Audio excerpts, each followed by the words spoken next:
Welcome to episode 51. I'm Mike Northfield. I lead go-to-market and product marketing at Kalingi and T2D3, and I'm together again with Kalingi's co-founder, Stein Hendricks, serial SaaS marketing executive and ex-Microsoft product marketing leader. And today we are doing a little mini one. It's an excerpt from another recording session Stein and I did back when we were talking about OKRs and goal setting. And it's a really quick 4-step framework for how to get your goals back on track. We're almost a full third of the way through the first quarter of 2024, which is wild. But this is the moment when you kind of start to collect enough data to look back at your original goals and determine realistically if you're on track or off track. So we thought that this would be a pretty timely topic.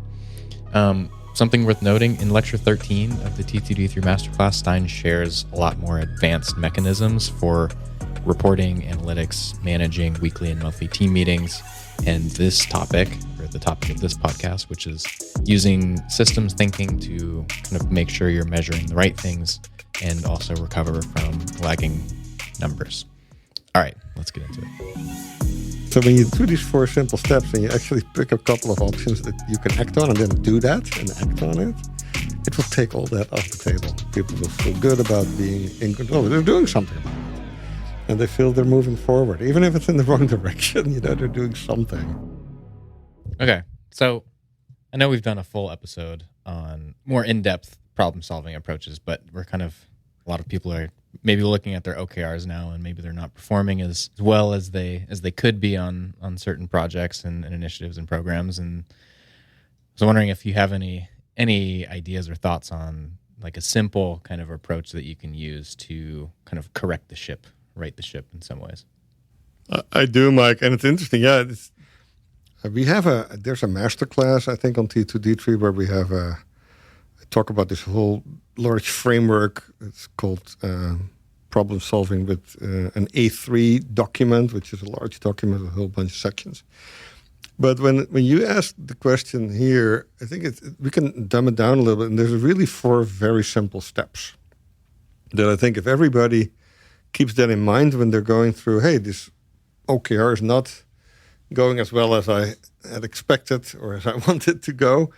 The first thing is to really define what the problem is that you're really trying to solve for. So if you have a really strong OKR, that should not be that hard, right? Your key result will be written up relatively crisp. So describing the problem might be as much as, hey, our MQL volume in this channel is not performing at the level that we expect it to be.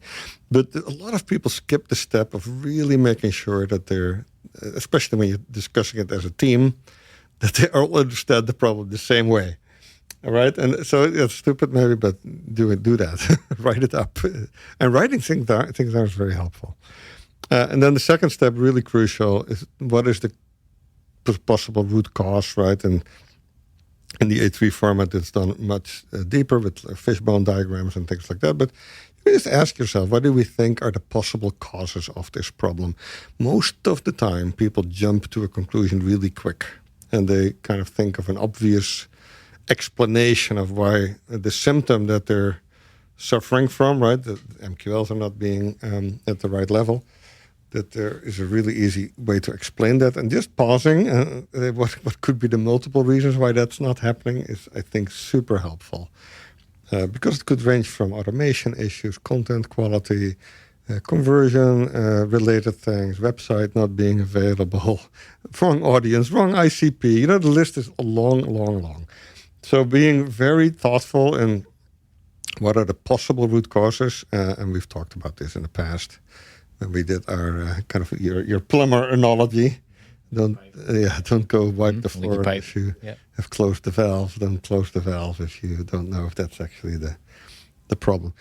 But then the third step, what are the possible solutions, right? And write them all down after you've discussed with your group what you really think is the cause.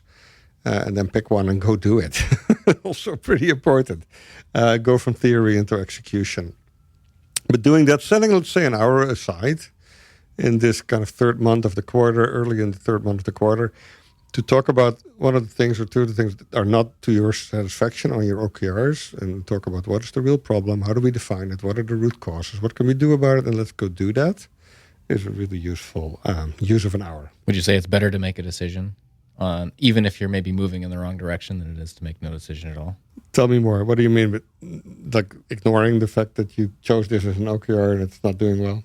Sure. I mean, I guess getting back to the kind of root cause analysis, like the leaky pipe conundrum, there's always a bunch of things that could be impacting something. Like if you're not hitting a certain target, right? And maybe you have a theory or a thesis that could be 3 or 4 things, and you're maybe not sure which of those 4 things it could be. Is it better to just pick one and go after it? Yeah, now we're getting a little more in the area of psychology. When people get anxious or when they worry, when people something called burnout, right? When things like that happen, it's usually because people don't feel they are in control, right? And so when you go through these 4 simple steps and you actually pick a couple of options that you can act on and then do that and act on it, it will take all that off the table. People will feel good about being in control. They're doing something about it. And they feel they're moving forward. Even if it's in the wrong direction, they're doing something. And I think just ignoring it, I think in the previous role, someone called this, having a watermelon problem. You kind of think of it as green, but if you cut only a little bit, it becomes very red. The scorecard metric. Don't ignore those. Cut into the watermelon and deal with it, and go do something about it. Because that's, I think, when your team will also feel much better about things on the scorecard that are not to their liking. Because usually people only feel bad about it if they don't feel they can do something. Sure. That gets me to another last maybe point on this. If you have some form of reporting to a senior leader or your executive team or the board of directors of your company, the last thing you want to do is not deal with these things, right? And ignore them or sugarcoat them, whatever you want to. And turn it into your own version of a watermelon. Better to address it head on.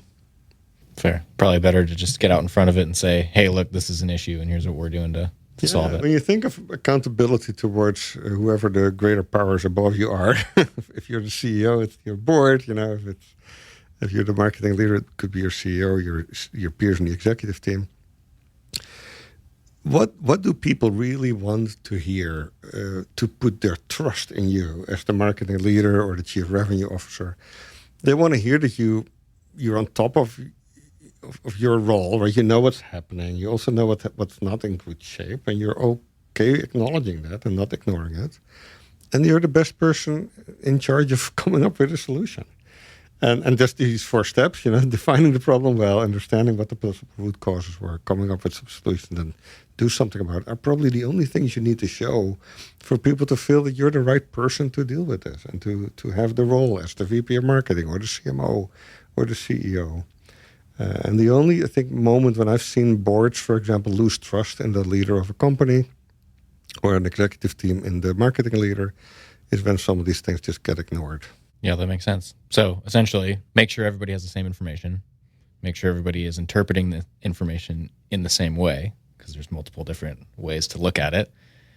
Make sure everybody agrees on what the priorities are and the objectives, and make sure that, which is very unlikely, I think you mentioned this, the last component is make sure everybody's approaching it with the right intention, right? It's very rare that somebody would be approaching it with a bad intention, but... Yeah, what you now summarize is more when you think of dealing with conflict, right? Yeah, when people don't agree on something or feel that they're in a situation that requires intervention or resolution, a conflict. It's often one of those reasons, right? They don't have the same information, don't interpret it the same way, have different priorities. Very unlikely that it is because people have the wrong intentions, right? Thank you to Adriano Valerio for producing this episode and the Clingy team for helping make this whole thing work. And of course, you for choosing to spend your time with us. Really appreciate you being here.